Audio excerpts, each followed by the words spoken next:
જે આપણે વાત કરીએ કે છેલ્લા 3 દિવસથી શહેરમાં ઓરેન્જ એલર્ટ હતું અને ગરમીનો પારો આપણે જોયો કે 26, 27, 28મી એપ્રિલે 44 ડિગ્રી પ્લસ પણ 2 દિવસ રહ્યો.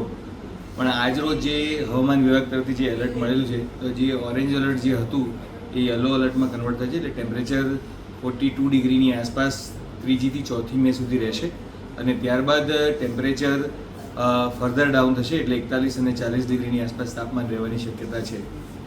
એટલે કહી શકાય કે જે એલર્ટ આજરોજ મળ્યું છે એ અનુસાર જે ગરમીનો પારો નીચે જઈ રહ્યો છે અને શહેરીજનોને એનાથી રાહત મળશે. જે છેલ્લા 4-5 દિવસમાં યલો અને ઓરેન્જ એલર્ટ સિટીમાં હતું તેમાં જે હીટ રિલેટેડ ઇલનેસના કેસીસ જે નોંધાયા છે, છેલ્લા રોજના અંદાજિત 15 થી 16 કેસીસ નોંધાય છે. એટલે કહીએ તો છેલ્લા 5-1 દિવસમાં 70 જેટલા કેસીસ હીટ રિલેટેડ ઇલનેસના નોંધાયા છે. સદભાગ્યે જે કોઈપણ કેસમાં હીટ સ્ટ્રોકના કેસીસ નોંધાયા નથી શહેરમાં.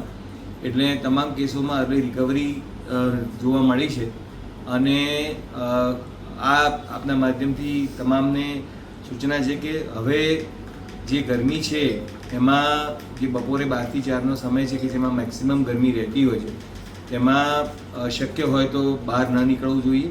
અને જે લોકો જે મોસ્ટ વલ્નરેબલ ગ્રુપ છે જેને કહેવાય કે કન્સ્ટ્રક્શન સાઇટના વર્કર્સ છે, ઇન્ડસ્ટ્રીયલ વર્કરો છે કે જેના એમ્પ્લોયર્સ છે કે જે લોકો એમને વ્યવસાય આપે છે તો પોતાના એમ્પ્લોયીનું ખાસ ધ્યાન રાખે. એમના માટે પાણી, છાશ વગેરેની વ્યવસ્થા કોર્પોરેશન તો એન્શ્યોર કરે જ છે, પણ આ દિવસોમાં વધારે સાવચેતીની જરૂર છે.